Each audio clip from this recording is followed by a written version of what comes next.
오늘은 요한복음 5장 1절에서 18절 말씀 중심으로 일어나 내 자리를 들고 걸어가라 라고 하는 제목의 말씀으로 함께 은혜를 나누려고 합니다.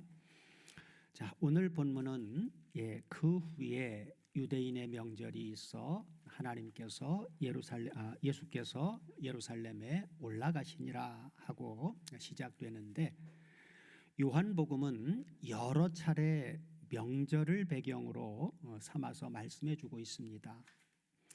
성경의 명절은 하나님의 구속사를 상기시키는 시간으로 예수님은 명절 때마다 그 절기의 실체로서 자신을 계시해 주십니다.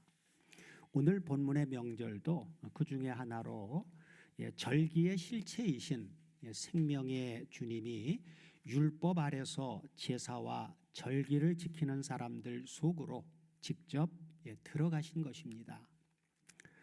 자, 이 명절에 생명의 주님께서는 예루살렘의 어느 곳으로 가셨습니까? 본문 2절 이하를 같이 보시면 예수님은 평소에 예루살렘 성전을 올라가면 가르치시기 위해서 주로 여인의 뜰과 그리고 이방인의 뜰에 많이 이제 가십니다. 그런데 오늘 본문은 예루살렘에 있는 양문 곁에 히브리 말로 베데스다라 하는 못이 있는데, 거기 행각이 5이 있고 그 안에 많은 병자, 소경, 절뚝발이, 혈기 마른 자들이 누워 물의 동함을 기다리니, 그러면서 3절 보시면 4절, 자, 이는 천사가 가끔 못에 내려와 물을 동하게 하는데 동한 후에 먼저 들어가는 자는 어떤 병에 걸렸든지 낫게 되밀어라 하고 말씀해 줍니다. 그래서 베데스다 못으로 이제 가셨는데, 베데스다 못은 그 위치가 예루살렘 성전 안에 있는 게 아니라 그 성벽 밖에 있어요. 그래서 그 건물 성전 북쪽에 약 100m에서 150m 정도 떨어진 곳에 위치해 있습니다. 그리고 뒤에 보면 또 양문이 나오는데, 저기 이제 사진 이제 보여주셨는데, 양문은 바로 양문도 마찬가지로 성전의 북벽 가까이에 있어가지고, 그것은 어떤 용도로 열려진 문이냐면 번제단에 드릴 그 희생 양들이 드나드는 문이었습니다.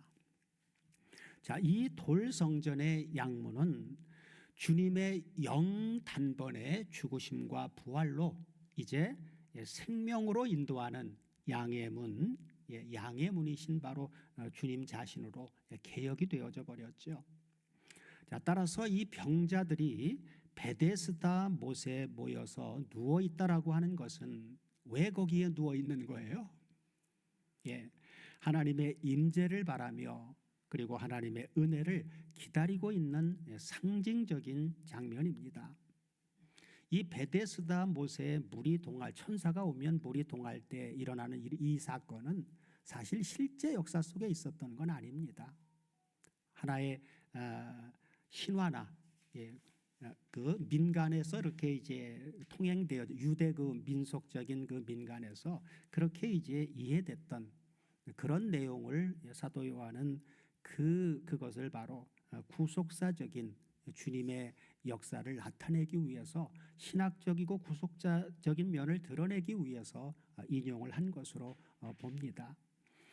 그래서 2절에 베데스다라고 하는 이 말은 히브리어로 베이트 헤세다라고 하는 단어인데, 그 의미는 자비의 집이라고 하는 의미입니다. 자비의 집.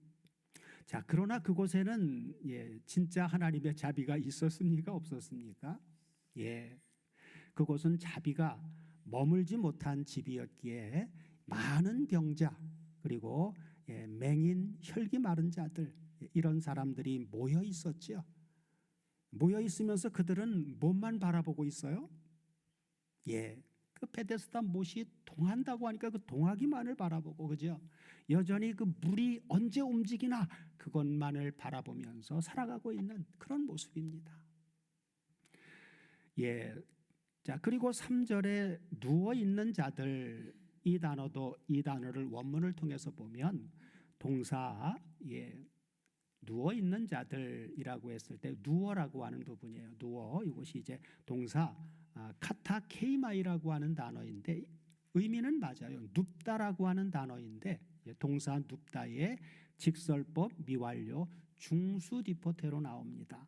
그래서 자신을 위해서 누군가에 의해 스스로 여기까지 올 수가 없으니까 그렇죠. 누군가에 의해서 오랜 시간, 짧은 시간이 아니라 오랜 시간 누워 있는 무력과 절망의 상태를 묘사해 주고 있습니다. 그러므로 이 베데스다는 율법 아래 있는 세상의 모형입니다. 율법 아래 있는 세상의 모형. 자, 자비를 얻기 위해서 그들은 어떻게 해야 돼요? 물이 동할 때 어떻게 해야 돼요? 들어가면 무조건 다 낫는 게 아니라 먼저 들어가면 낫는다 라고 하는 식의 먼저 들어가는 행위 조건적 은혜, 다시 말해 율법의 세계를 상징해 주고 있습니다. 그러나 그 자비의 집, 베데스다라고 하는 그 자비의 집에는 뭐가 없었어요? 참된 자비가 없었습니다. 자, 그런 베데스다에 오신 참된 자비를 베풀어 주시는 주님의 눈길은 수많은 병자들이 있는데 누구에게로 향합니까? 본문 5절에 보면 나오죠. 거기 38년 된 병자가 있더라 그래요. 자, 예수께서 그 누운 것을 보시고 병이 벌써 오랜 줄 아셔요. 그죠? 보시고 바로 알아버리셔요. 자, 여기 주님은 많은 사람 중에 38년 된 병자 그 한 사람에게 직접 다가가십니다. 여기 38년이라고 하는 것은 단순한 숫자가 아니라 구약적인 배경을 가지고 있죠. 출애굽한 히브리 민족이 광야로 나와서 시내산에 머물러 거기서 율법을 받고 그리고 어디에 가나안 바로 들어갈 그 접경까지 가게 되죠. 그때 어떤 일이 있습니까? 약속의 땅 가나안을 들어가야 되는데 들어가려면 먼저 정탐을 해야 돼요. 그래서 12지파의 대표를 12명을 선정을 해서 가나안 정탐을 하죠. 그런데 그 결과가 어땠습니까? 10명이 그죠? 여호수아 갈렙 외에 10명이 악평을 해요. 그래서 결국은 이 이스라엘 10지파의 불신앙으로 그곳에 들어가지 못하고 어떻게 합니까? 광야에서 방황한 시간이 바로 38년 그 기간과 연결되는 것입니다. 애굽에서 나와서 가나안 땅 근접 지역까지 가는 기간은 1년 2개월 정도가 걸렸어요. 정탐한 결과 불순종함으로 인해서 바로 들어갈 수 있는 가나안 땅이었는데 38년을 어디에서? 광야에서 방황한 그 세월과 연결이 되어져서 바로 이 38년 된 병자를 통해서 우리에게 보여주는 것은 불신앙과 무력 속에 갇힌 바로 하나님의 자녀들의 그 상징적인 기간을 말해주고 있는 것이죠. 자, 6절에 보면 예수께서 그 누운 것을 보시고 할 때 이 보시고라고 하는 이 단어도 원문을 보면 바로 에이돈이라고 하는 단어인데 이 에이돈은 동사 호라고 보다라고 하는 이 동사의 과거형입니다. 그래서 이것은 시제적인 의미보다 단회적인 사건, 분사 과거로 돼 있어서 과거형으로 단회적인 사건 그리고 즉각적인 인식을 강조해 주는 그러한 단어로 주님은 그 38년 된 병자를 한순간 보고 한순간 그를 보고 그가 어떤 상태인가를 인식하게 되었다는 바로 주님의 영적인 통찰력을 말씀해 주고 있는 것입니다. 예수님은 그의 육체의 병만이 아니라 율법 아래 갇혀 스스로 일어날 수 없는 그의 무능한 영혼의 상태까지 보셨다는 것입니다. 그리고 이어서 그에게 주님은 뭐라고 말씀하십니까? 그 병이 오랜 줄 보시고 곧바로 다 파악을 하신 다음에 이르시고 내가 뭐라고요? 낫고자 하느냐 하고 묻습니다. 아니 당연히 거기 있는 사람들은 다 낫기를 원하죠. 그죠? 우리 중에도 몸이 아프면 당연히 낫기를 원하는 건 누구나 다 원하는 거잖아요. 그런데 주님은 왜 그렇게 묻습니까? 거기 수많은 병자들이 있는데 유독 다른 사람한테는 물어보지도 않고 이 사람에게만 가서 물어본단 말이에요. 주님은 전지하신 분이죠. 그분은 모르시는 것이 없는 분입니다. 그래서 성경에 하나님과 주님이 사람들에게 다가가서 질문하실 때 그 질문하시는 목적은 모르셔서 물으시는 게 아니에요. 자신의 상태를 깨닫게 하시고 그리고 주님 앞에 그 자신의 상태를 내어놓아 믿음의 고백을 하도록 하시고 그리고 결국에 가서는 온전하게 회복시켜 주시기 위해서 물으시는 것입니다.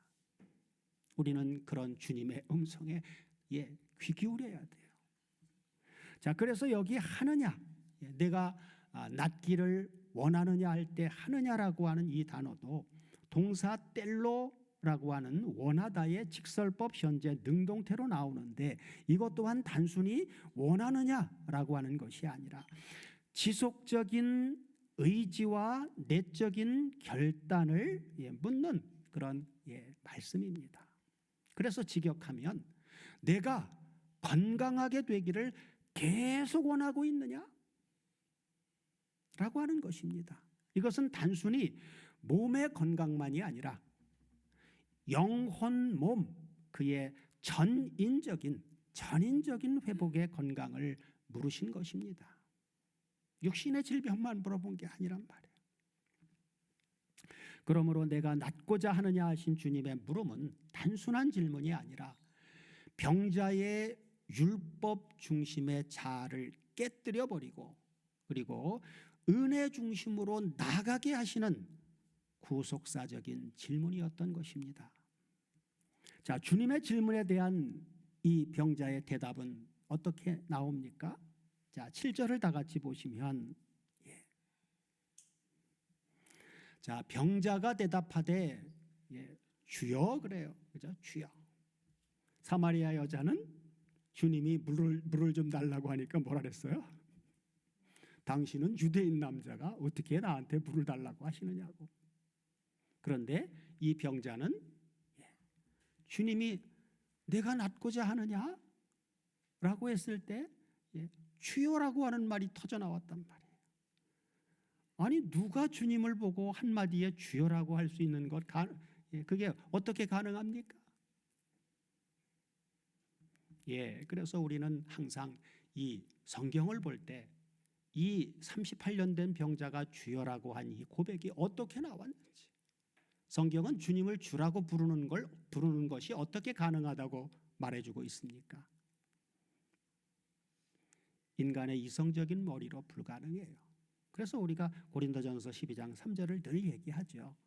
하나님의 영으로 말하는 자는 누구든지 예수를 저주할 자라 하지 않고 성령 안에서가 아니고는 예수를 누구든지 주시라고 말할 수 없느니라. 그죠? 성령께서 주님이 내가 낫고자 하느냐라고 했을 때 보이지 않게 이면에서 성령께서 이 38년 된 병자의 속을 움직이신 거죠. 그러니까 주여라고 터져 나왔단 말이에요. 주여, 물이 동할 때에 나를 못에 넣어줄 사람이 없어 내가 가는 동안에 다른 사람이 먼저 내려갑니다. 그래서 이 38년 된 병자는 자비하신 주님의 앞에서도 여전히 사고는 율법적인 사고에 갇혀 있었어요. 그렇지만 주여라고 하는 그의 고백은 치유를 요청하는 동시에 자신을 구속자이신 예수께 의탁하는 믿음의 선언이었던 것이죠. 그게 바로 주여라고 하는 고백이었습니다. 자, 38년 된 병자의 믿음의 고백을 들으신 주님은 아직은 생각이 부족하고 미약하지만 그에게 어떻게 말씀하십니까? 자, 오늘 본문 핵심이죠. 8절 다 같이 보시면, 자, 다 같이 한번 보시겠습니다. 예수께서 가라사대 일어나 내 자리를 들고 걸어가라 하시니 하고 말씀하죠. 뭘 보신 거예요? 주여라고 하는 그 한마디. 성령께서 그의 속을 변화시켜 주신 역사를 알고 그의 믿음의 고백을 들은 그 순간 주님은 일어나 내 자리를 들고 걸어가라 하고 명하십니다. 여기 쓰인 자, 일어나라고 하는 동사, 그리고 내 자리를 들고라고 하는 동사, 걸어가라고 하는 이 동사 세 동사는 모두가 다 상명령입니다. 상명령. 성경 고대 헬라어 문법에는 이 명령법이 상명령법과 하명령법이 있어요. 이건 고대 히브리어 성경 언어에만 있는 문법입니다. 자, 상명령이라고 하는 것은 위의 사람이 아래 사람에게 하는 명령이고, 하명령은 아래 사람이 위의 사람한테 하는 것을 하명령법이라고 얘기를 해요. 그러니까 문법 표기는 그냥 명령법 다 똑같습니다. 그러나 위의 사람이 아래 사람에게 하는 것과 아래 사람이 위의 사람에게 하는 것을 구분해 주는 거예요. 상명령, 하명령. 그러나 여기는 지금 주님이, 그렇죠, 병자에게 하는 말씀이기 때문에 이 세 동사가 다 상명령이라는 거예요. 이것은 주님이 하신 이 말씀은 무엇을 요구하시느냐 하면 즉각적인 순종과 능동적인 행위를 요구하는 명령입니다. 성경이 말씀하는 이 하나님이 하시는 말씀은요, 모두가 다 상명령이에요. 거기에는 어떤 의미가 내포되어져 있느냐? 우리는 창세기 1장을 기억해야 돼요. 거기에 6일 창조의 역사가 전부 하나님이 가라사대 물 가운데 궁창이 존재하라, 그렇죠? 또 아랫물 속에서 묻이 드러나라, 이게 전부 하나님의 명령이에요. 이게 상명령입니다. 그래서 성경이 말하는 하나님의 말씀은 모두가 다 상명령으로, 거기에는 하나님이 말씀하시면 그대로 현실적으로 성취되어지는, 이루어지는 창조적인 역사가 수반되는 명령이다, 그 말이에요. 그래서 바로 주님은 이 38년 된 병자에게 성령이 운동력 있게 역사하시는 그 사건을 근거로 해서 일어나 내 자리를 들고 걸어가라 하고 명령하신 겁니다. 순종을 통한 능동적 회복을 강조해 주신 말씀이지요. 주님은 너는 지금 곧바로 내 말을 의지하고 일어나라 하고 말씀하신 것입니다. 여기서 여기에 자리, 병자의 자리, 들고 일어나라고 하는 그 병자의 자리는 바로 병자의 과거를 상징해 주고 있습니다. 과거, 그렇죠. 거기 맨날 누워서 의지하고 있던 그런 자리예요, 그죠? 그것밖에 의지할 곳이 없어요. 그런데 주님이 일어나서 그 자리를 들라고 말씀하시죠. 그건 무슨 얘기입니까? 네가 그동안 의지하던 너의 주인과 같은 그 자리의 주인이 이제는 바뀌었다는 것입니다. 그를 누르고 있던 과거가 이제 그가 짊어지고 가는 뭐요? 바뀌었으니까, 하나님의 은혜로 바뀌어졌으니까 그것이 바로 과거에 그가 누워있던 그 자리가 은혜의 증거가 되어주는 것이다. 은혜의 증거. 나 과거에 이렇게 있었는데 이제 주님의 말씀을 듣고 이렇게 바뀌었어. 그렇죠? 은혜의 증거가 되는 것이죠. 우리 신앙생활에서도 말씀을 대할 때, 살아있는 하나님의 말씀으로 대할 때 우리의 삶이 그걸 믿고 그 말씀대로 순종하며 자발적인 순종으로 살아가게 될 때 우리의 삶은 변화됩니다. 변화되지 않는 게 이상한 거예요. 이건 믿음이 없기 때문에 그런 겁니다.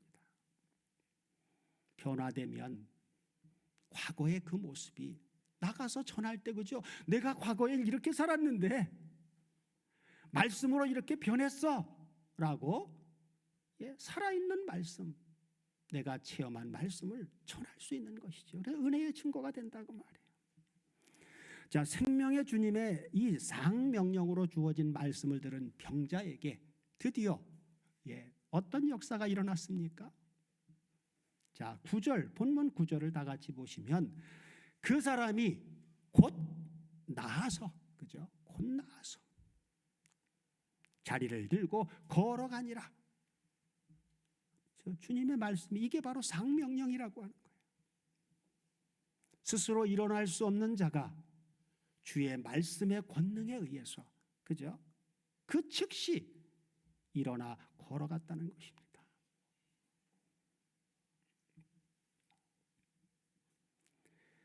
여기에 곧 나아서, 그죠? 앞에 주님이 명령하신 일어나 할 때 그 일어나라고 하는 게 원문을 보면, 우리가 헬라어 본문은 사본이 두 개라고 얘기를 했죠. 스데반 사본이 있고 알란드 사본이 있는데, 스데반 사본상에는 일어나라고 하는 이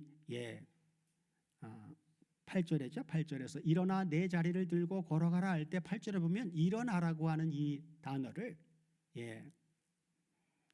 스데반 사본에는 수동태로 나와 있어요. 근데 알란드 사본에는 능동태로 나와 있습니다.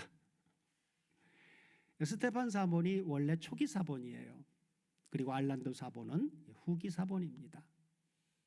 스테판 사본적인 번역이 더 정확하죠. 능동태로 썼다고 할지라도 그는 스스로 일어날 수 없는 존재가 아니었죠. 그러나 주님의 말씀에 의해서, 말씀의 권능에 의해서 일어나지게 된 거예요. 그래서 곧 나아서 자리를 들고 걸어가니라. 그렇죠. 말씀대로 창조적인 역사가, 그렇죠, 현실화되어 버렸죠. 그런데 그날이 무슨 날이에요?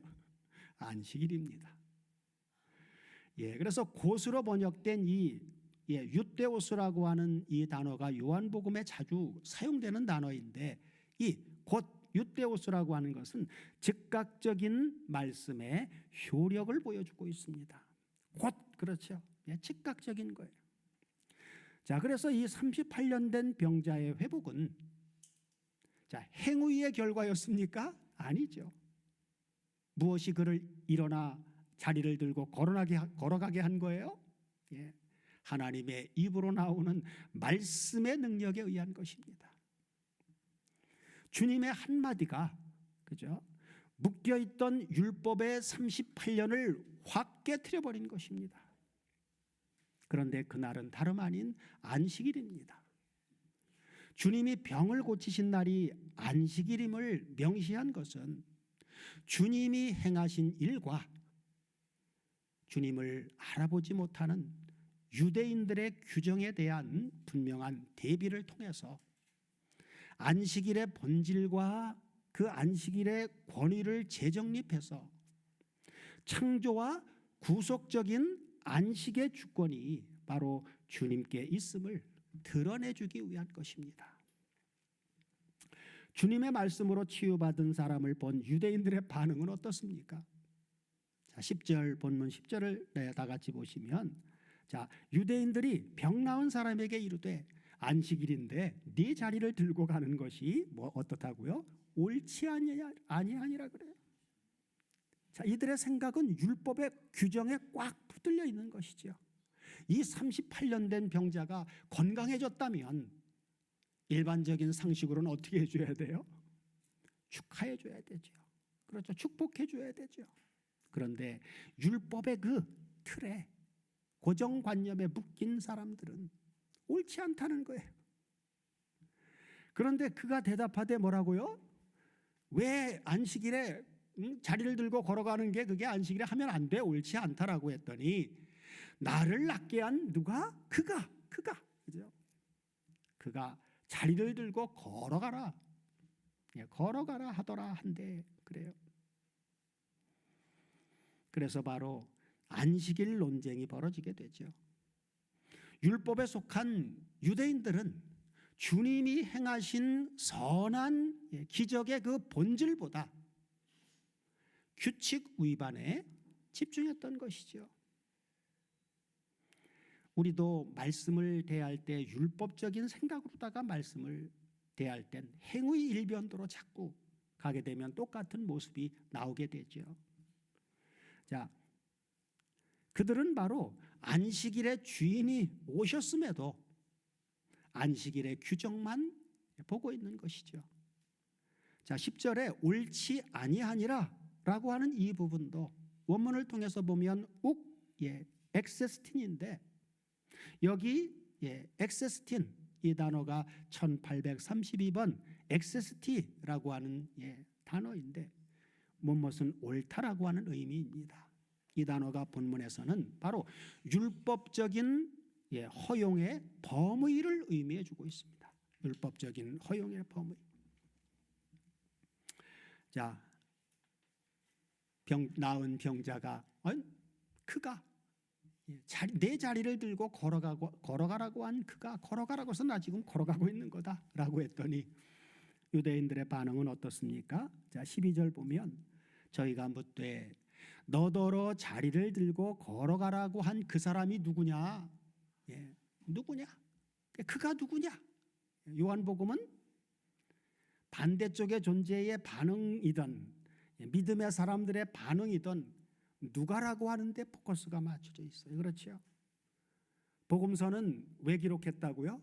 우리가 요한복음 서론할 때 요한복음을 기록한 사도 요한의 목적은 첫 번째가 뭐였습니까? 그렇죠. 예수께서 하나님의 아들 그리스도이심을 믿도록 하기 위해서. 그러니까 전반부에서는 그가 누구냐? 그가의 포커스가 맞춰져 있단 말이에요. 38년 된 병자는 고침을 받아서 걸어가고 있는데 고쳐주신 그분이 누군 줄 알았어요? 몰랐어요? 몰랐어요. 그냥 고침을 받은 그것이 좋아가지고 그냥 가버렸어. 물어보지도 않고. 그래서 너더러 자리를 들고 걸어가라고 한 그 사람, 네가 말한 그 사람이 누구냐 물으니까 이 질문, 이들의 이 질문 속에는 권위의 문제가 담겨져 있습니다. 권위, 그렇죠. 병자를 고치는 건 권세가 있어야 되잖아요. 아무나 그걸 고칠 수 없잖아요. 그래서 이것은 바로 예수님의 어떤 권세, 신적인 권세가 드러나는 순간을 보여주고 있는 것이죠. 자, 유대인들이 너더러 자리를 들고 가란 그 사람이 누구냐라고 물었을 때, 자 13절 14절을 보면 고침을 받은 사람이 이렇게 말하죠. 그가 누구신지 알지 못하니 이는 거기 사람이 많음으로 예수께서 이미 피하셨습니다. 그 후에 예수께서 성전에서 그 사람을 만나 이르되, 그죠? 여기 성전은 어떤 성전이에요? 예수님은 성전에 그 나우스적인 그 안에 들어가실 수 있었습니까? 없었습니까?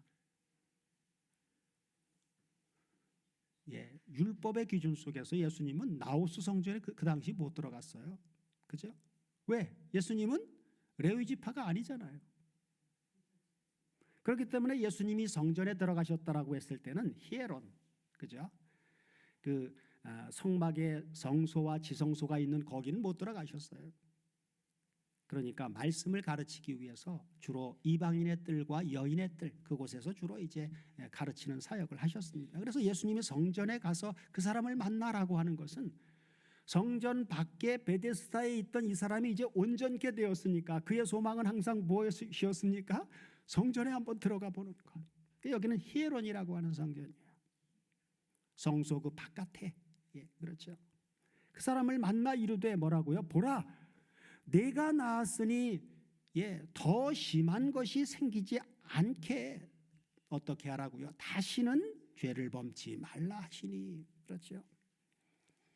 가늠한 여자에게도 이제 8장에 가서 보게 되겠지만 똑같이 이렇게 말씀하지요. 주님은 죄를 조장하는 분이 아니십니다. 죄사함을 받은 그 사람은 다시는 죄를 범하면 안 돼요. 왜? 또 죄를 범하면 그것보다 더 심한 더 심해지는 역사가 있기 때문에 그렇습니다. 이는 주님이 병을 고쳐주신 목적이 단순한 치유가 아니라, 앞에서는 병 치유해 주는 사건으로 나오지만 뒤에 가서는 죄 문제로 얘기를 하시니까, 그렇죠? 죄에서의 구원과 회복이기 때문에 구원받은 자의 본질적 삶의 변화를 말씀해 주시고 있는 것이죠. 너는 이제 죄 지으면 안 돼. 그죠? 그러니까 우리가 하나님의 은혜를 진정으로 받았다면, 하나님의 은혜를 진정으로 입은 자는 다시는 죄를 범치 않는 죄로부터의 진정한 자유를 누리게 된다는 것입니다. 본문 15절 16절도 연결해서 보시면, 그 사람이 유대인들에게 가서 자기를 고친 이는 예수라 하니라. 그랬더니 16절 어떻습니까? 그러므로 안식일에 이러한 일을 행하신다 하여 유대인들이 예수를 핍박하게 된지라. 그래요. 병 고침을 받은 자는 예수님을 누구로요? 나를 고쳐주신 그분이 바로 예수님이다라고 명백하게 증거했지만, 유대인들은 안식일에 이런 일을 행하신다고 해서 예수를 어떻게 해요? 핍박한다는 게 한 번 핍박이 아니에요. 동사의 직설법 미완료태를 써서 과거부터 계속해서 핍박했다라고 하는 것입니다. 그래서 바로 아주 극명한 대조를 보여주고 있지요. 자, 율법은 생명을 어떻게 해요? 박해합니다. 율법은 생명을 박해하고 은혜는 생명을 살립니다. 그렇죠? 이게 다른 거예요. 자, 주님은 자신을 계속 박해하는 유대인들에게 어떻게 말씀하십니까?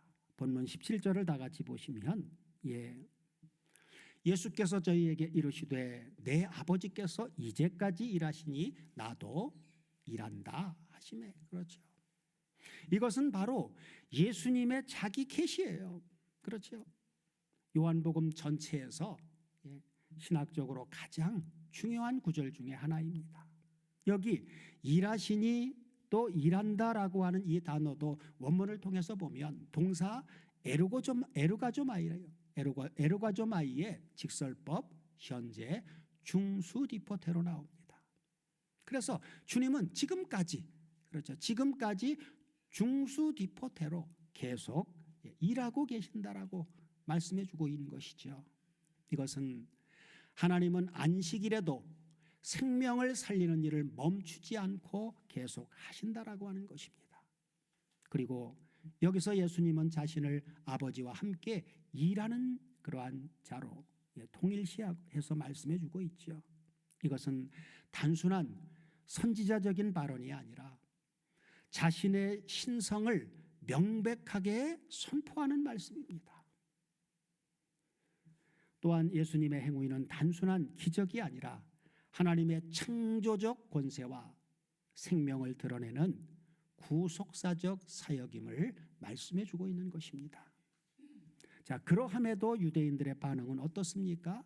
본문 마지막 절을 보시면, 유대인들이 이를 인하여 더욱 예수를 죽이고자 하니 이는 안식일만 범할 뿐 아니라 하나님을 자기의 친아버지라 하여 자기를 하나님과 동등으로 삼으심이로라 하고 말씀합니다.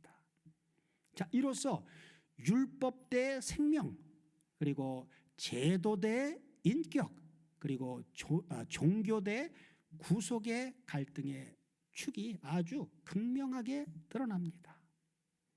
오늘 본문의 사건을 구속사적으로 보면 이것은 단순한 병치유의 사건이 아닙니다. 요한복음은 이를 통해 옛 언약 율법에서 새 언약, 새 생명이신 그리스도에게로의 전환을 분명하게 보여주고 있는 것입니다. 자비의 집이라고 하는 의미를 가지고 있는 베데스다는 율법 아래 있는 그림자로서의 자비를 상징해 주고 있고, 그 다음에 38년 된 병자는 율법 아래 갇힌 전 인류를 상징해 주고 있습니다. 그리고 일어나라, 일어나 걸어가라 하신 말씀은 십자가와 부활을 통한 새 생명의 창조적 명령을 말씀해 주고 있습니다. 안식일 논쟁은 참된 안식이 그리스도 예수 안에서 완성되는 것을 보여주는 선포적인 말씀입니다. 예수님은 단지 병자 한 사람을 고친 것이 아니라 육신으로는 지킬 수 없는 철옹성 같은 율법의 그 벽을 깨뜨려 버리시고 은혜 시대 곧 속죄의 문, 양들의 문을 여신 것이죠. 사랑하는 다솜교회 가족 여러분, 오늘 본문은 우리에게 어떻게 적용이 됩니까? 첫째는 우리의 과거 베데스다를 떠나야 된다는 것입니다. 우리는 여전히 물이 동하기만을 기다리며 인간적인 방법과 조건 속에서 자비를 찾고 있지는 않습니까? 주님은 오늘도 내가 낫고자 하느냐 하고 물으십니다. 하나님의 은혜는 기다림이 아니라 그분의 말씀에 대한 즉각적인 믿음의 행위, 곧 순종으로 임하게 됩니다.